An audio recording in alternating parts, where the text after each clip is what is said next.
제가 여기서는 더더하게 하면 손님이 없는 거예요.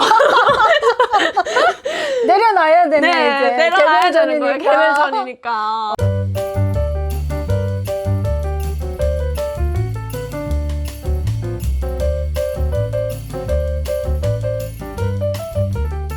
네, 여러분 안녕하세요. 피양알서이TV의 한서혜입니다. 오늘도 우리 예쁜 서아씨 모셨습니다. 인사 한번 부탁드릴게요. 안녕하세요. 김서아입니다. 지난 시간에 우리 서아씨의 북한 식당에서 일했던 이야기 한번 들어봤는데요. 북한 식당이라고 해도 뭐 중국에 있는 식당, 이런 식당들, 지배인들 차이에 따라서 받는 월급이라든가 이런 것들이 좀 많이 또 차이가 나는구나. 같은 북한이라고 해도 이렇게 북한은 다릅니다, 여러분. 그럼 오늘은 본격적으로 우리 서아 씨의 개인적인 한국에 오게 된 계기죠.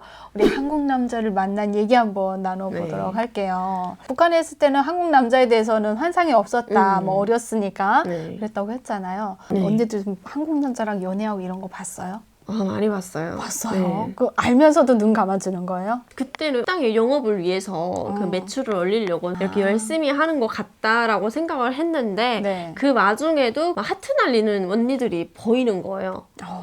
그렇구나. 그때 저는 그때 아직도 때가 안 벗겨졌을 애기니까. 때가 애기고 그 딱 북한에서 요거야 여기 맞아 저기 맞아 딱 그대로만 살아왔던 게 있는데 그 하트를 날리는 거 보니까 저는 눈에서 불이 나더라고요. 왜 불이 나? 어디서 적개심을 잃고 저렇게 하트를 날리고 있어. 그랬었구나. 네. 배운 그대로 바라봤구나. 배운 그대로 바라보고 그 사상이 되게 높아가지고 그렇게 생각을 했었거든요. 그래서 처음에는 그런 언니들이 조금 이해를 못했죠. 술만 팔면 되는데 왜 저렇게 이해가 안 되는 행동을 해? 라는 생각도 많이 했어요. 그럼 우리 서아 씨는 언제부터 한국 남자들한테 말을 좀 할 수 있는 정도가 됐을까요? 2년까지도 손님 테이블에 가면 저는 말을 많이 안 했어요. 저한테 뭐 예쁜 애 왔네, 뭐 예쁘다, 뭐 너 여기 왔어, 그래, 뭐 안녕 라고 지나가면서 누가 인사를 해도 저는 인사를 잘 안 하고 이렇게 좀 도도하게. 근데 제가 도도하려고 도도한 게 아니라 엄마가 항상 교육을 했던 게 엄마가 남자 앞에서는 항상 도도하게 눈길을 주면 안 되고 이게 어릴 때부터 배웠던 거예요. 그래서 그렇게 2년 동안은 제 앞에 차려진 일만 하면 크게 상관이 없더라고요. 관광객이 오다 보니까 한 번 보고 안 볼 사람들이잖아요. 그래서 그 관광객 위주로 술을 많이 팔았던 거죠. 그 술 본인이 많이 팔면 본인의 성과금이 들어오는 거예요? 그때는 술을 많이 팔아도 막내이고 또 선배 언니들이 있다 보니까 저의 매출이 제가 팔았어도 그게 언니한테 넘어가는 경우가 많아요. 등수가 나오는 거예요? 1등, 2등 이게 등수가 나오는데 저는 뭐 중간 아니면 꼴찌로가 있고 제가 술을 많이 팔아도 그냥 술만 많이 판 거지 그냥 남 좋은 일만 한 거예요. 저는 식당 좋은 일 하고 언니들 좋은 일만 했던 거죠. 그럼 1등 하면 뭘 줘요? 1등 하면 전기밥솥. 돈 주는 게 아니라 물건으로 또 준다고? 그때는 그렇게 했어요. 근데 그거를 또 이런 저장들이 저희 막내가 4명이잖아요. 이게 서로 경쟁을 붙여요. 일부러 이렇게 경쟁을 붙여서 팔게 하는 거예요. 제일 나쁘게 또. 나빴다 진짜 언니들이. 화가 나는 거죠. 이렇게 야 누구 팔았는데? 야 누구 못 땄어? 뭐 더자기에 들어간 들쭉술 팔았어? 뭐 하면 어린 친구들이라 보니까 경쟁밖에 없는 거예요. 자기한테 차려지는 거 없이 몸이 망가지는 것도 모르면서 그냥 하고 언니들 같은 경우에는 손님한테 가서 술 파는 게 부끄럽다고 술 멘트를 안 해요. 동생들 자기는 안 하고. 맞아요. 그래서 왜 안 하냐고 물어보니까 손님한테 가서 술 파는 게 그때 언니들이 이런 말 쪽팔린단 말을 하거든요. 쪽팔려서 손님 앞에 가서 못 한다고. 그런 말 써요? 네, 그런 말 썼어요 그때. 그래서 동생들 보내는 거예요. 동생들 가서 술 팔라고 하고. 진짜 얄밉다. 저 그렇게 술을 팔면 제 매출만 오르는 게 아니라 3명이 같은 한 조니까 제일 선배가 제일 많이 가져가거든요. 그럼 막내는 술을 많이 팔아도 언제 1등 할 새가 없는 거예요. 근데 그렇게 하다가 지금의 남편을 만나게 된 거잖아요. 어쩌다가 남편하고 이렇게 눈이 하트 뿅뿅 맞았을까요? 네, 그래서 제가 거기 식당에 관광지에서 일을 하다가 다른 식당으로 옮겨간 거예요. 근데 분명히 같은 식당인데 하는 방식이 많이 다르더라고요. 여기는 개별전인 거예요. 거기 가니까 이제 또 시작이다라는 느낌이 들더라고요. 힘드네. 근데 같은 식당이었는데 무용의 춤선 이런 게 또 다른 거예요. 거기 춤을 또 다 인수를 받고 하다 보니까 이제는 적응해야 되겠다라는 생각 들더라고요. 그래서 그 방법이 뭐가 있을까 딱 보니까 제가 여기 있을 때는 몸이 좋았어요. 관광지 있을 때는. 근데 여기 가니까 살을 빼야 좀 인기가 생기더라고요. 아하, 통통했었는데. 네, 통통했었는데 그게 여기서는 개별전이다 보니까 통통하면 제가 매출 올릴 수가 없는 거예요. 그랬구나. 그리고 제가 여기서는 더더하게 하면 손님이 없는 거예요. 내려놔야 되네. 네, 이제. 내려놔야 되는 거예요. 개별전이니까. 개별전이니까. 그래서 그때부터 손님들 테이블에 좀 웃어주고 얘기도 하고 그러던 과정에 신랑도 손님으로서 식당에 오던 사람이었죠. 육회에 소주 한잔 하러 오고 항상 예전부터 그랬었거든요. 제가 항상 안녕하세요 뭐 인사하고 하니까 신랑도 혹시 나한테 관심이 있다 이런 생각을 했다는 거예요. 그러다가 어떻게 또 말을 트기 시작했어요, 그러면? 선배 언니가 이제 북한 평양에 돌아갈 날짜가 다가오고 있었는데 그 언니가 오빠들은 저희 식당에 이렇게 자주 오고 하는데 누구 다른 동생들이나 이게 조금 마음에 드는 친구 없어요? 라고 얘기를 했대요. 난 너희가 뭐 그냥 밥 먹으러 오고 하지 뭐 사실 크게 너희들 뭐 누구 좋다 이런 거 표현하는 식당이라는 걸 생각도 못했다. 그게 가능해? 이렇게 처음에 얘기를 했어요. 근데 나는 저 서아가 너무 예쁘더라 이렇게 얘기를 했어요. 그러니까 그 경상도 사투리로 얘기를 하니까 그 언니랑 제가 친하지 않았거든요. 근데 그 언니가 저를 적극 추천을 하더래요. 그때 신랑이 그래? 한번 도전해 봐야 되나 생각하고 그 선배 언니한테 먹거리를 하나 사서 서아한테 전달해 달라고 했던 거죠. 전달해가고. 근데 거기 저희가 백화점이 하나 있거든요. 거기 근데 그 백화점에 항상 나갈 때마다 그 먹거리 파는 매장이 있었어요. 항상 그 먹거리가 마음에 있었던 먹거리였거든요. 근데 그 먹거리 사온 거예요. 어머나. 좋았죠. 좋은데 또 막 표현하면 안 되잖아요. 그 먹거리를 가지고 저장한테 갔어요.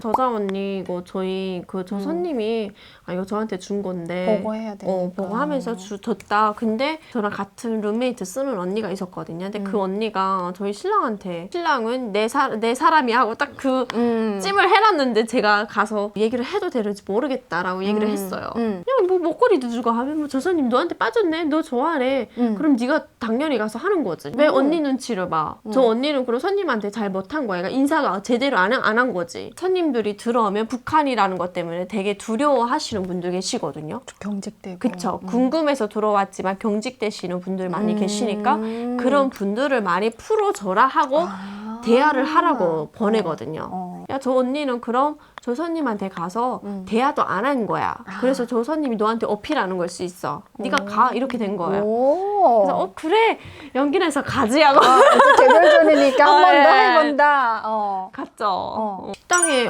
내가 너한테 너 벌어오게 된 매출도 있을 건데 내가 북한술 먹어야 되는 거 아니야 하는 거예요. 북한술은 무조건 팔라고 하는 거예요. 그러니까 소주를 못 팔게 하죠. 그러니까 그렇게 단골이 생겼다 하면 제가 그 테이블에 오래가 있지 못하게 해요. 소주 먹는다고. 한국 소주를 그 손님이 먹어주는데 그지 도움도 안 되는 손님 테이블에 한 번 가서 인사했으면 됐지. 뭐라러 소주 먹는 사람 앞에 돈도 안 되는 사람 앞에서 뭐 대화를 하고 있냐고. 진짜. 되게 못됐거든요. 가격이 그럼 어떻게 되는 거야? 한국 소주하고 북한 소주 가격이 어떻게 돼요? 한국 소주는 6불 정도 되면 북한 그 술은 100불 이상이에요.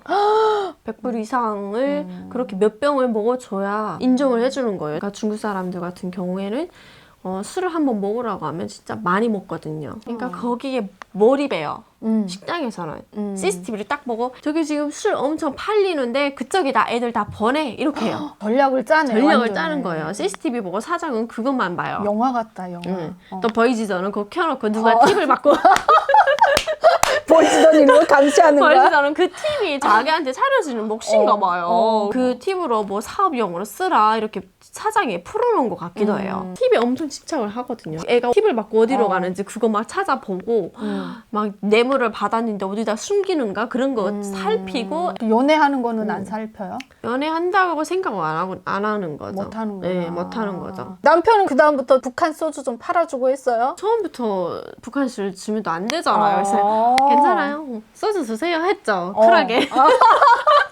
시작을 했는데 식당 자체에서 저한테 너무 눈치를 주니까 저는 제가 이 손님 테이블에 가서 조금 더 편하게 얘기를 하려면 다른 테이블에 가서 열심히 해야 되겠구나 라는 생각이 들더라고요. 그래서 그때 신랑이 계속 이 홀에서 다니는 게 제가 보이잖아요. 안쓰러웠나 봐. 안쓰럽고 어떤 친구가 와서 야 너희 저 소아는 왜 저렇게 열심히 일할까? 라고 물어봤어요. 그러니까 그 친구가 우리 식당의 매출 목표가 있어요. 그것 때문에 소아가 열심히 하는 건데요 라고 얘기를 한 거예요. 소아가 이 테이블에 저 테이블에 다니면서 하는 것보다 내가 소아 좀 편하게 해줄게 이렇게 하고 계속 그때부터 자주 하면서 평양술도 좀 드셔줬죠. 한 번에 몇 병이나 드신 거예요, 도대체 그러면? 제가 그때부터 마음이 좀 갔나 봐요. 신랑 테이블에서는 그 좀 돈을 아끼게 해주려고 잘 안 땄어요, 술을. 다른 테이블 갔다가 오면 저장이 2개 따고 왔어! 하고 봐요. 거기서 2개를 땄어. 2개를 이미? 따고 이미 2개를 따고 그럼 저는 막내 딱 부르죠. 누가 땄어? 누가 따라가 있어? 저장이 와서 땄어요. 그러는 거예요. 그러니까 제가 그때부터 신랑한테 마음이 가고, 그러니까 신랑은 그때부터 저한테 진실한 게 보이고, 좀 어렵게 일한다 이런 게 계속 보이면서 그때 저는 속 얘기랑 계속 한 거예요. 어떤 얘기를 주로 많이 했어요? 저 오게 되면 그때부터 식당에서 벌어지는 얘기를 다 했어요. 인간관계나 우리 식당은 이런 룰이 있다. 뭐 친구들 사이에는 이런 게 있고 하니까 깜짝 놀라는 거예요. 한국 사람한테 북한 식당에 나온 여자가 이렇게 말을 해도 된다고요? 저는 그때 막 열심히 하다가 막 그 순간에 배신감이 들었거든요. 사장한테. 저는 그 사람이 엄마이고 아빠라는 생각으로 항상 좋아하고 그 사람만 보고 매출 올리고 술을 팔았던 거예요. 그래도 이 사람을 내가 보고 나왔는데 그래도 이 사장만 믿고 열심히 하자 이런 생각으로 했는데 그 사장한테 제가 너무 아플 때 그 사랑을 못 받으니까 그 서러움이 엄청 크더라고요. 정말 배신감 들고 그거를 차라리 이 사람이랑 내가 대화를 더 많이 하고 풀면 좋을 것 같다라는 생각이 들어서 그때부터는 다 얘기했어요. 그 정도로 힘들게 하는 줄은 제 말 들어보고 신랑이 놀라지. 너무 놀라는 거예요. 이 친구는 여기 있으면 안 되겠다. 꼭 데리고 나가야 되겠다. 그때부터 자신감이 생겼대요. 그래서 저한테 올인해서 엄청 잘해줬는데 저는 끝내 넘어갔죠. 어떤 데 넘어갔어요? 목걸이 넘어간 건 아니고 네. 그 다음에 넘어갔네. 다 저한테 잘해주는 게 막 제가 딸기 먹고 싶다 하면은 북한에서 딸기 뭐 많이 못 봤으면서도 북한에 그 딸기 생각난다. 한국에 가서 딸기를 사서 기내 반이 해가지고 가지고 오고. 대단하다, 정성이. 네, 그런 정성에 진짜 너무 놀랍더라고요. 감동이네. 오빠 나 오늘 해 먹고 싶어 하면 진짜 회를 예쁘게 꾸며가지고 식당에 가지고 오고 어디 아픈데 그 약 좀 줘 하면 약을 가지고 챙겨주고 죽 챙겨주고 막 이런데 조금 많이 놀랐어요. 그리고 제가 정말 아팠었거든요. 근데 그 아픈 결과를 잘 모르니까 의사를 데리고 와서 북한 식당에서 검사도 안 시키니까 화장실에 들어와서 그 의사가 검사하고. 이거는 백마탄 왕자님인데 그야말로 드라마 속의 백마탄 왕자님이었네, 서아 씨한테는. 그래서 그런 게 다 진심이라고 느껴지니까 내가 이 사람 따라가도 이 진심이 진짜니까 진짜 내가 후회하지 않을 것 같다라는 생각에. 그 남편이 먼저 한국 가자 이렇게 얘기를 했어요? 제가 먼저 가서 그랬어요. 아 진짜? 진짜 이 친구가 대단하구만. 어떡해. 네, 그러니까 제일 초창기 때 저한테 뭐 갈까라는 얘기를 할 때 제가 혼냈어요. 혼냈다고? 귀여워. 뭐라고 혼냈어요?